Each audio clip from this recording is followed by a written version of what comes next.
रेखा का संबंध कुछ लहरदार रेखा से है। तो लहरदार रेखा किसको कहते हैं? जैसे लहरदार लहरदार रेखा, लहरदार रेखा किसको कहते हैं?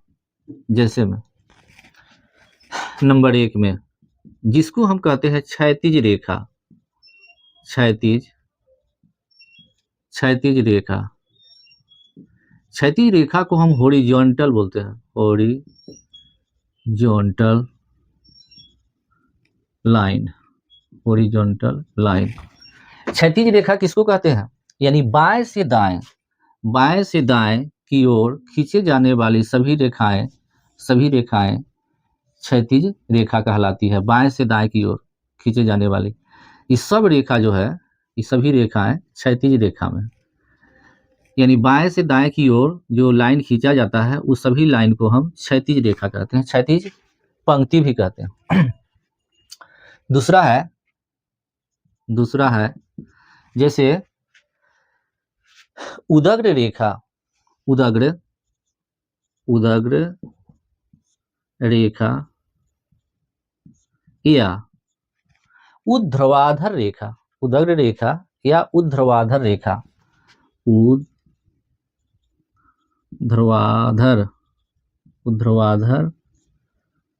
रेखा, ऊर्ध्वाधर रेखा, इसको हम कहते हैं वर्टिकल लाइन,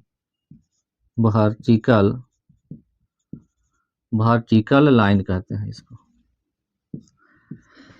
उदग्र रेखा या ऊर्ध्वाधर रेखा किसको कहते हैं? तो ऊपर से नीचे की ओर खींचे जाने वाले, ऊपर से जो नीचे की ओर जो लाइन खींचा जाता है उसी को हम ऊर्ध्वाधर या उदग्र या वर्टिकल लाइन बोलते हैं। जैसे कॉपी या नोटबुक के बगल में जो चौथाई होता है, जो इस प्रकार से लाइन खींचा होता है, ये ऊपर से जो नीचे की ओर टॉप टू डाउन जो लाइन होता है उसी को हम कहते हैं उदग्र रेखा या ऊर्ध्वाधर रेखा।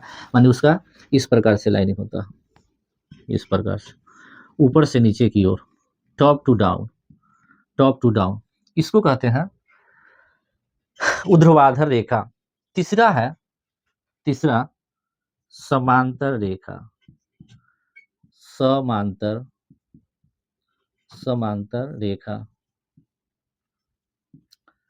समांतर रेखा को हम पैरेलल लाइंस कहते हैं, पैरेलल लाइंस कहते हैं। समांतर रेखा किसको कहा जाता है?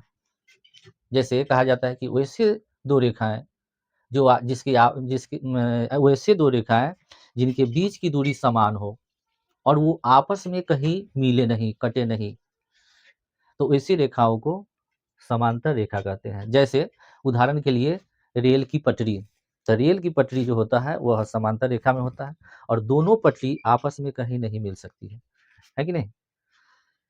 तो समांतर रेखा भी इसी तरह का होता है, इस तरह का समांतर रेखा होगा, इस तरह का। अथवा ऐसे न लिख करके हम ऐसे भी लिख सकते हैं कि ये रेखा और ये रेखा दोनों रेखाएं हैं और दोनों रेखाएं आपस में इधर या इधर दूर दूर तक कहीं नहीं मिलने वाला है। इधर भी अगर हम बढ़ाते हैं, इधर भी बढ़ाते हैं, तो ये दोनों रेखाएं आपस में दूर दूर तक कहीं नहीं मिलने वाला है। यानी कहने का मतलब ये दोनों रेखाओं के बीच की दूरी समान है ना? यानी रेल की जो पटरी होता है इसका एक उदाहरण है समांतर रेखा का। अब हम बात करेंगे तिर्यक रेखा का। तिर्यक रेखा को हम स्लैंटिंग कहते हैं। जैसे चौथा नंबर में तिर्यक रेखा को हम तिरछी रेखा भी बोलते हैं। तिर्यक रेखा इसको हम अंग्रेजी में ऑब्लिक बोलते हैं, ऑब्लिक या स्लांटिंग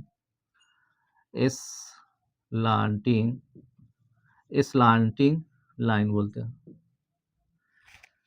इसके बारे में आप जानते ही हैं कि तिर्यक रेखा तिरछी रेखा को कहते हैं जो किसी अन्य रेखाओं को सीधा नहीं काट करके तिरछा काटती है। जैसे मान लिया कि दो समांतर रेखा है, ये दो समांतर रेखाएं हैं, ये दोनों समांतर रेखाओं को ये तिरछी रेखा यानी तिर्यक रेखा जो है, जैसे ई रेखा को मान लिया कि ये रेखा ए है, ये रेखा बी है और ये सी रेखा जो है से ए को मान लेते हैं कि डी बिंदु पर और बी को ई बिंदु पर काटती है। तो इस प्रकार की रेखा को हम तिर्यक रेखा कहते हैं, है कि नहीं। अब अंतिम है संगामी रेखा। अंतिम है संगामी रेखा।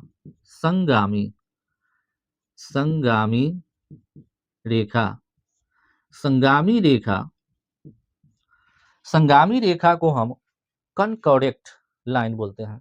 कनकॉर्डेक्ट कनकॉर्डेक्ट कनकॉर्डेक्ट लाइन कहते हैं। अब संगामी रेखा किसको कहते हैं, तो वैसी रेखाएं यानी जब 3 या 3 से अधिक रेखाएं एक बिंदु पर मिलती है या एक बिंदु से होकर गुजरती है, तो ऐसी रेखाओं के समूह को संगामी रेखा कहा जाता है। जैसे जैसे ई बिंदु है, एक बिंदु है, इससे ये एक रेखा गया, फिर इससे एक रेखा गया, फिर इससे एक रेखा गया, ये रेखा गया, फिर इससे एक रेखा गया, यानी सब यहीं पर मिल रहा है एक ही बिंदु पर, तो इसको कहते हैं संगामी रेखा। संगामी रेखा संगामी रेखा कहते हैं। तो आज आज इतना ही, फिर हम आगे बात करेंगे। जैसे हम बिंदु पर चर्चा कर चुके हैं, रेखा पर चर्चा कर चुके हैं, अब हम करेंगे चर्चा रेखाखंड और किरण पर। तो चलिए, धन्यवाद।